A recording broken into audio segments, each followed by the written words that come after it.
Hello પ્રિય દર્શકો, ફરી એકવાર તમારું સ્વાગત છે અમારી યુટ્યુબ ચેનલ ધાર્મિક સ્ટોરી 8માં। પ્રિય દર્શકો, આજે અમે ફરી એક નવી માહિતી સાથે હાજર થયા છીએ। આજે અમે જે વિષય વિશે વાત કરવાના છીએ તે એ છે કે જ્યારે સ્ત્રીઓ કાંસકું ફેરવતી હોય છે ત્યારે તેમના વાળ ખરી જાય છે, અથવા તો પ્રિય દર્શકો, તે વાળને બજારમાં વેચી દે છે અથવા નાની મોટી વસ્તુઓના બદલામાં આપી દે છે। પ્રિય દર્શકો, આવું કરવું શું યોગ્ય છે? આવું કરવાથી શું તમારા ઘરમાં દુઃખ અને ગરીબી આવે છે? આવું કરવાથી શું તમારું ભાગ્ય રૂઠી જાય છે? આવું કરવાથી શું તમે લાખોપતિ કે કરોડપતિ બની જાઓ છો? પ્રિય દર્શકો, આજના આ વિડીયોમાં તમે આ બધું જાણશો। પ્રિય દર્શકો, જ્યારે સ્ત્રીઓ કાંસકો ફેરવે છે ત્યારે ઘણા વાળ ખરી જાય છે અને તે વાળ કાંસકામાં આવી જાય છે। જ્યારે કાંસકામાં આટલા બધા વાળ એકઠા થાય છે તો સ્ત્રીઓ તે વાળને એકઠા કરી લે છે। ધીમે ધીમે તે વાળ એકઠા કરતી રહે છે અને જ્યારે વાળ ઘણા બધા એકઠા થઈ જાય છે તો પછી તે સ્ત્રીઓ તે વાળને નાની મોટી વસ્તુઓના બદલામાં વેચી દે છે। પ્રિય દર્શકો, જે લોકો અમારી સાથે નવા જોડાયા છે તે અમારી ચેનલને સબસ્ક્રાઇબ કરે, બેલ આઇકન ઓન કરે અને સારા કમેન્ટ્સ કરે, જેથી અમારા આગામી વિડીયોનું નોટિફિકેશન તમને સૌથી પહેલા મળે અને તમે તેનો લાભ લઈ શકો। પ્રિય દર્શકો, અમે જે માહિતી આપીએ છીએ તે પ્રાચીન શાસ્ત્રો અને ઋષિમુનિઓ દ્વારા પ્રમાણિત હોય છે, તેથી અમે જે માહિતી આપીએ છીએ તે બિલકુલ સાચી અને સટીક હોય છે। જો અમારી આપેલી માહિતીથી એક પણ વ્યક્તિનું ભલું થાય તો અમને લાગે છે કે અમારું જીવન સાર્થક થયું, તેથી આ વિડીયોને અંત સુધી જુઓ। પ્રિય દર્શકો, અમારા હિન્દુ ધર્મના શાસ્ત્રો અનુસાર પોતાના માથાના વાળ વેચવા એ ખૂબ મોટું પાપ ગણાય છે। જે સ્ત્રીઓ પોતાના માથાના વાળ વેચે છે તે મોટું પાપ કરે છે। અમારા હિન્દુ ધર્મમાં એક રિવાજ છે કે જ્યારે કોઈ પરિવારમાં કોઈ વડીલનું નિધન થાય છે તો તેમના પુત્રો પોતાના માતાપિતાને પોતાના માથાના વાળ અર્પણ કરે છે। તેઓ પોતાનું મુંડન કરાવે છે અને તે વાળ માતાપિતાને અર્પણ કરે છે। આવું તમે દરેક હિન્દુ ઘરમાં જોયું હશે। જેમના માતાપિતા કે વડીલોનું નિધન થાય છે તે લોકો પોતાનું મુંડન કરાવે છે અને પોતાના વાળ અર્પણ કરે છે। પ્રાચીન કાળમાં સ્ત્રીઓ માટે પણ આવો જ એક રિવાજ હતો।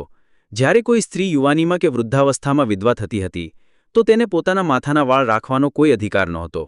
વિધવા સ્ત્રીએ પોતાનું મુંડન કરાવવું પડતું હતું। જ્યાં સુધી તે સ્ત્રી જીવતી હતી તે પોતાના માથે વાળ રાખી શકતી નહોતી। આવો રિવાજ પ્રાચીન કાળમાં હતો। આજના સમયમાં આવું નથી। આ પ્રાચીન કાળની વાત છે। તમે ઘણી ફિલ્મો કે રાજા મહારાજાઓની સિરિયલોમાં જોયું હશે કે જે સ્ત્રીઓ વિધવા થાય છે તેમનું મુંડન કરવામાં આવે છે। પ્રિય દર્શકો, અમારા માથાના વાળ એ અમારા માથાનો તાજ છે। જો આપણે આપણા માથાનો તાજ કોઈને વેચી દઈએ તો આપણા માથા પરથી ભગવાનનો સાયો ઉઠી જાય છે। તેથી દરેક સ્ત્રીએ પોતાના માથાના વાળ ક્યારેય ન વેચવા જોઈએ। અમારા હિન્દુ ધર્મમાં બીજો એક રિવાજ છે કે જ્યારે છોકરીના લગ્ન થાય છે અને તે પતિ પત્નીના સંબંધમાં આવે છે તો તેના માથાના વાળની માંગમાં સિંદૂર ભરવામાં આવે છે। પ્રિય દર્શકો, માંગ ફક્ત વાળથી બને છે, ટાલ પર નહીં। જો કોઈ સ્ત્રીના માથે વાળ ન હોય તો તેને માંગ કહી શકાય નહીં। જે સ્ત્રી પોતાના માથાના વાળ વેચે છે તેનો અર્થ એ થાય છે કે તે પોતાનું શરીર વેચી રહી છે। અમારા શાસ્ત્રોમાં એવું લખેલું છે કે જે સ્ત્રી પોતાના વાળ વેચે છે તે પોતાનું શરીર પણ વેચી શકે છે। પ્રિય દર્શકો, સ્ત્રીના માથાના વાળ કામલાને વધારવાનું કામ પણ કરે છે। જો પુરુષ સ્ત્રીના વાળને થોડીવાર સ્પર્શ કરે તો તેમાં કામનાની ભાવના જાગે છે। અમારા હિન્દુ ધર્મના શાસ્ત્રોમાં એવું પણ લખેલું છે કે સ્ત્રીએ પોતાના શરીરના કોઈ પણ અંગને વેચવું ન જોઈએ, પછી તે નખ હોય કે માથાની ચોટલી હોય। શરીરના દરેક અંગને સંભાળીને રાખવા જોઈએ। શાસ્ત્રોમાં એવું લખેલું છે કે સ્ત્રીએ હંમેશા પોતાના વાળ બાંધેલા રાખવા જોઈએ, ક્યારેય ખુલ્લા ન રાખવા જોઈએ। પરંતુ આજના આ આધુનિક સમયમાં દરેક સ્ત્રી ખુલ્લા વાળ રાખવાનું પસંદ કરે છે। અમારા શાસ્ત્રો અનુસાર લોકોએ આ રીતે ચાલવાનું બંધ કરી દીધું છે, જેના કારણે લોકોની દુર્દશા થઈ રહી છે। પરંતુ શાસ્ત્રોમાં સ્પષ્ટ લખેલું છે કે સ્ત્રીએ હંમેશા પોતાના વાળ બાંધેલા રાખવા જોઈએ। જ્યારે સ્ત્રી પોતાના વાળ બાંધે છે તો તેની સુંદરતામાં 4 ચાંદ લાગે છે અને તેના પતિની આયુ લાંબી થાય છે। જે સ્ત્રીઓ ખુલ્લા વાળ રાખે છે તેમના પતિની આયુ ઓછી થાય છે। જે સ્ત્રીઓ ખુલ્લા વાળ રાખે છે તેમના વિધવા થવાનું કોઈ નક્કી નથી, તે યુવાનીમાં પણ વિધવા થઈ શકે છે। જે સ્ત્રી પોતાના માથાના વાળ વેચે છે તેના ઘરમાં દુઃખ અને ગરીબી આવે છે। તેના ઘરમાં માતા લક્ષ્મીનો નિવાસ થતો નથી, કારણ કે સ્ત્રીને માતા લક્ષ્મીનું પ્રતીક માનવામાં આવે છે। જો સ્ત્રી પોતાના માથાના વાળનો સોદો કરે તો માતા લક્ષ્મી તે ઘરમાં કેવી રીતે રહી શકે? જો તમે શાસ્ત્રો વાંચો તો શ્રી વિષ્ણુ પુરાણમાં સ્પષ્ટ લખેલું છે કે જે સ્ત્રી પોતાના વાળનો સોદો કરે છે તેના ઘરમાં મહાલક્ષ્મીનો નિવાસ ક્યારેય નથી થતો।